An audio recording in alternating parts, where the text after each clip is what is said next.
Giovanni and Mewtwo. It's almost impossible to mention one without also talking about the other.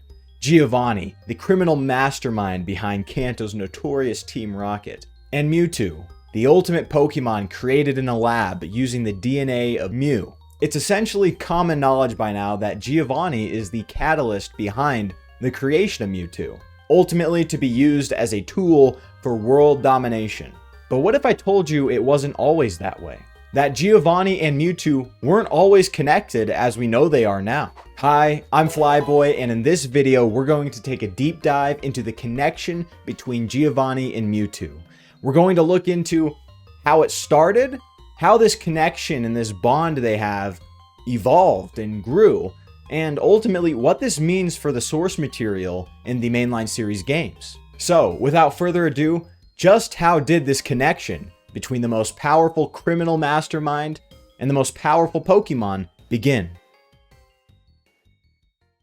Contrary to popular belief, the connection between Giovanni and Mewtwo doesn't begin in Pokémon Red and Blue, the first generation Pokemon games. Nor is that connection ever built upon or discussed in the Generation 3 remakes Pokémon Fire Red and Leaf Green. In these games, Mewtwo's story starts in the Pokemon Mansion. In this now destroyed mansion, you the trainer go through the remains of it in the rubble, and you find these journal entries that go into detail about the discovery of Mew, but also the creation of Mewtwo. These journal entries say things like, "A new Pokemon was discovered deep in the jungle. We christened the newly discovered Pokemon Mew. Mew gave birth, we named the newborn Mewtwo." However, this isn't the end of it. Things take a dark turn in the last journal entry, where the lone researcher says, "Mewtwo is far too powerful. We failed to curb its vicious tendencies." We can only assume that the resulting destroyed Pokemon Mansion surrounding these journal entries is a result of Mewtwo's vicious tendencies. So, who is this lone researcher we read about in Pokemon Red and Blue and Fire Red and Leaf Green? The one who discovered Mew and created Mewtwo in this lab? Well, it is speculated to be Mr. Fuji in Lavender Town.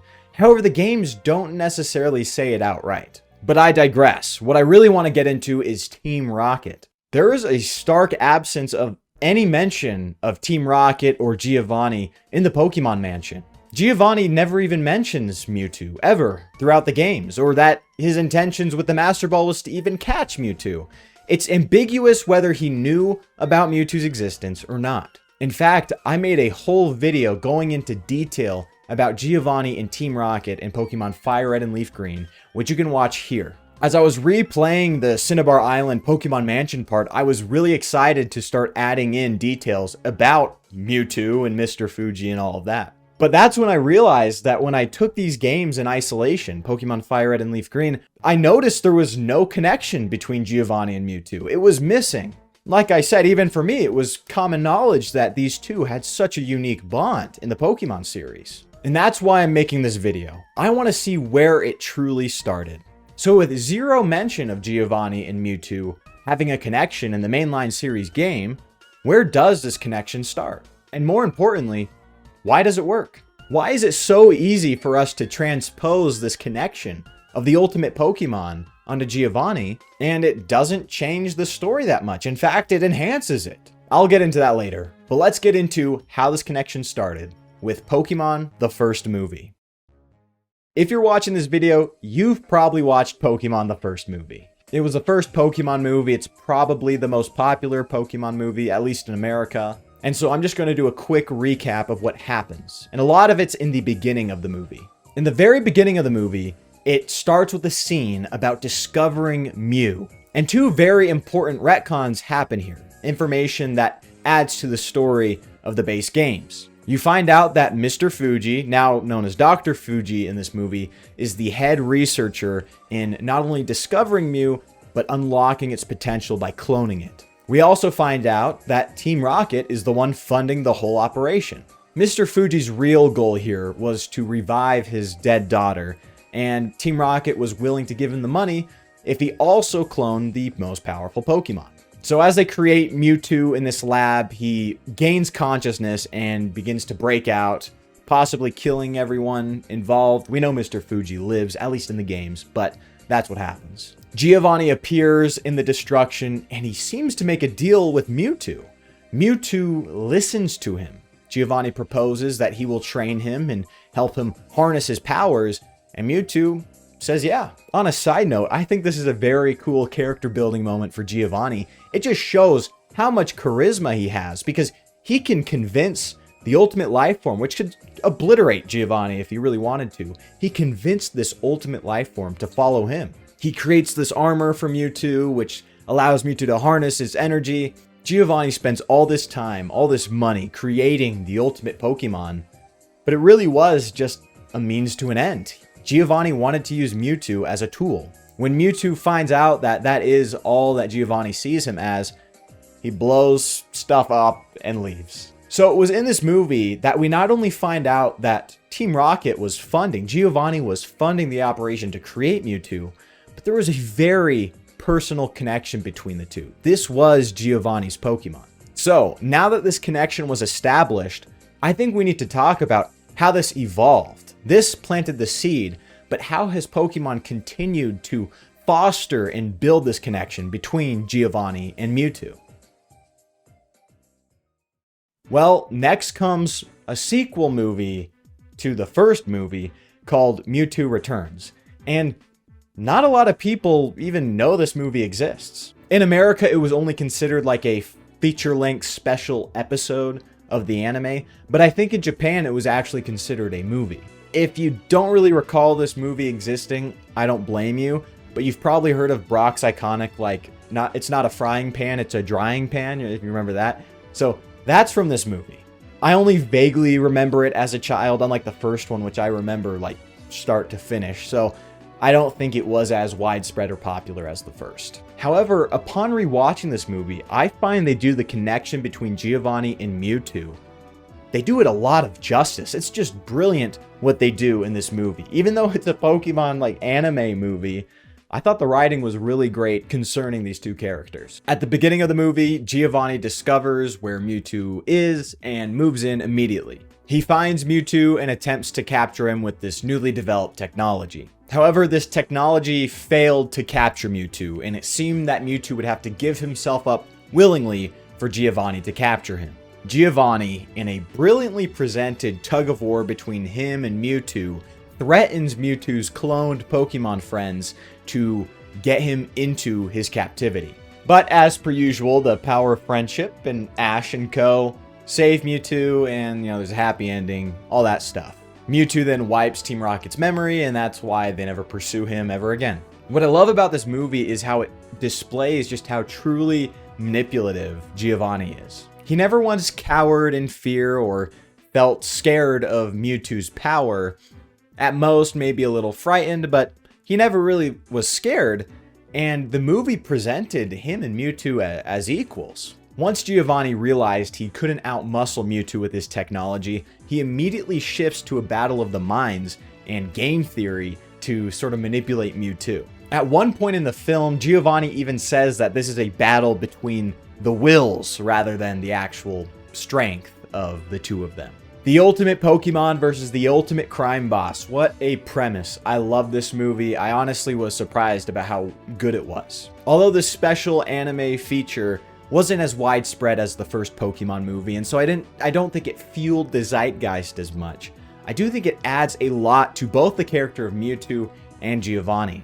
And it might be my favorite representation of their relationship, their bond that they have. Moving on to Fire Red Leaf Green, which came out a couple years after Mewtwo Returns, there's a framed picture in the Cinnabar lab saying Dr. Fuji is the founder of it. And this is just alluding to, Dr. Fuji and what happened in the first movie. Now, after that, we really don't get a lot about Giovanni and Mewtwo. Remember, Fire Red and Leaf Green released in 2004 in America, and so we don't really get a lot after that. But in 2013, a special 4-part anime series following Red in the Kanto games called Pokemon Origins was released. In the last episode of Pokemon Origins, you hear about a powerful Pokemon in Cerulean Cave. Red connects the dots of the information he found in the Pokemon Mansion like we do in the main series games, and determines this new Pokemon to be Mewtwo. As Red discovers this leads to him to talk about it with Professor Oak, who then talks about Mr. Fuji and his involvement in the creation of Mewtwo. While this short series doesn't really connect Team Rocket or Giovanni to Mewtwo, connecting Mr. Fuji to him directly is pretty cool. These episodes are meant to be more lore accurate to the mainline series games, so it has a little bit more weight than, let's say, the anime. Now, 4 years later, 2017, this brings us to Pokemon Ultra Sun and Ultra Moon. Let me point out that these are mainline series Pokemon games, so this is going to be really cool what we see here. After you complete the main story of Pokemon Ultra Sun and Pokemon Ultra Moon, there is another sort of added story that you have to complete. This story is called Episode RR, standing for Rainbow Rocket. Now, the premise of this episode is really just fan service, but I think it's pretty awesome. So essentially what it is in an alternate reality, an alternate universe, there is a Team Rocket and a Giovanni that was actually successful in achieving their goals. This successful Team Rocket uses like the wormholes in these Generation 7 games, like the multi-dimensional stuff, and goes to each of the dimensions where each of the Pokemon villainous teams are successful. So the successful Cyrus, Lysander, the successful Maxie, etc. He then comes to your world in Ultra Sun and Moon, and you have to defeat them. I'm not going to go into a ton of detail because I don't want to take away from a potential Rainbow Rocket video I might make in the future, but essentially, you have to fight Giovanni at the end of it. Spoiler alert. Once you get to his ace, you find out that it's Mewtwo. Now, this is a much more important detail than what someone might think. This is the first time a mainline series Pokemon game directly connects Giovanni and Mewtwo, just directly.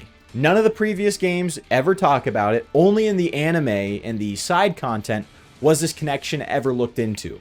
Even the manga has this weird thing where Giovanni has like Deoxys clones and fights Mewtwo. There's a whole thing there too, but this is the first time where Giovanni and Mewtwo are together in the mainline series games. While it doesn't go into any more detail about him, how he got Mewtwo, where it started, this does cement that the relationship is there. Then this takes us to Pokemon Masters EX, which is like a mobile game, gacha game, but for Pokemon. Essentially, you can use all these different trainers throughout the series, from Giovanni, for example, to all the protagonists, and they all have these sync pairs. Now, a sync pair is just like their signature Pokemon, and some can have multiple of them, but it's just the Pokemon they use in battle. For example, Rosa from Pokemon Black and White 2, the female protagonist, uses a Serperior, Lance uses a Dragonite, Red uses a Charizard, so it's sort of their iconic Pokemon.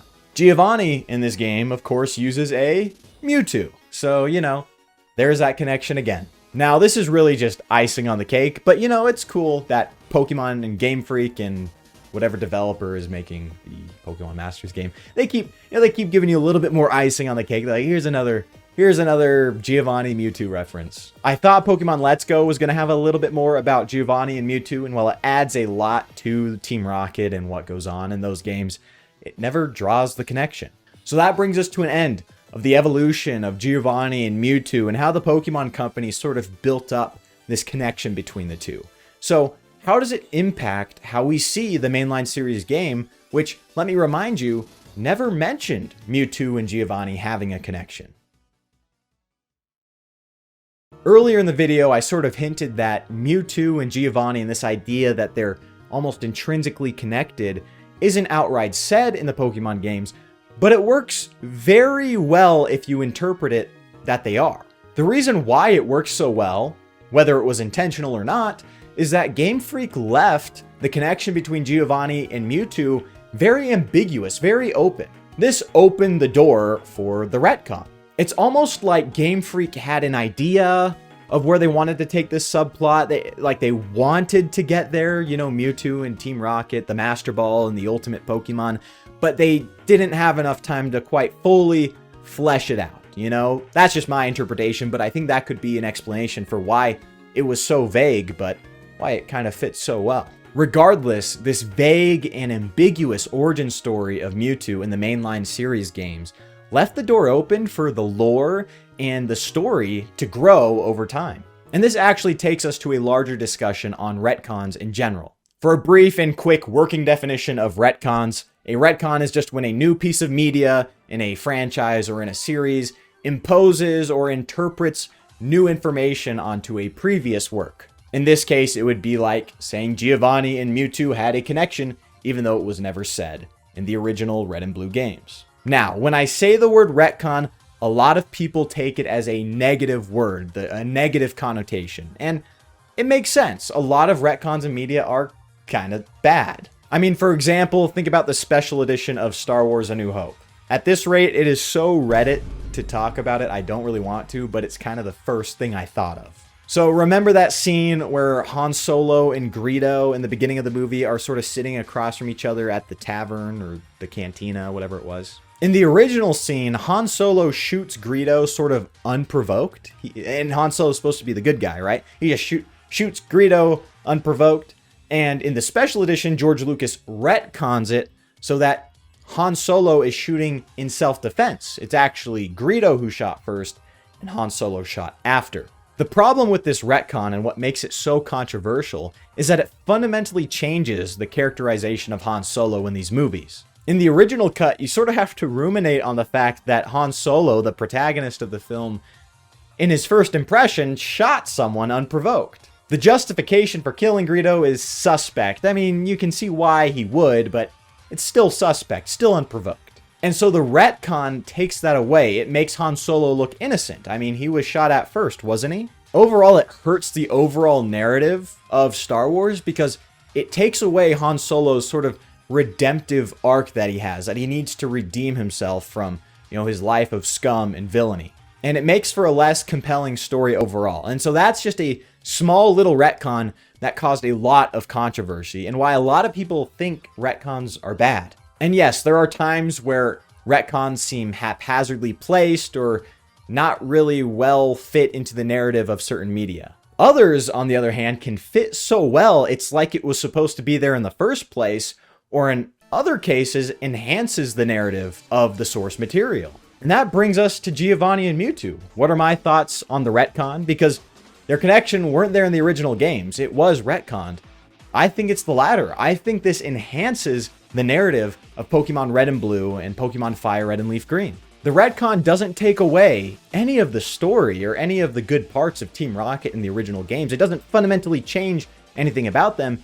It sort of adds this nice layer on top that increases their villainy, increases the stakes. For example, you can take Giovanni and Team Rocket in isolation in the games without any of the Mewtwo retcons, and they're really good villains. You can watch my video, like I said, they're one of the best in the series, and that's without the Mewtwo subplot. And like I said, when you take them out of isolation and drape the Mewtwo subplot over top of them, nothing about them fundamentally changes. Pursuing the ultimate Pokemon for more influence and dominion over the region is in character for Team Rocket, in character for Giovanni. Further, the stakes at Silph increase even further, knowing that the Master Ball will inevitably be used to capture that ultimate Pokemon.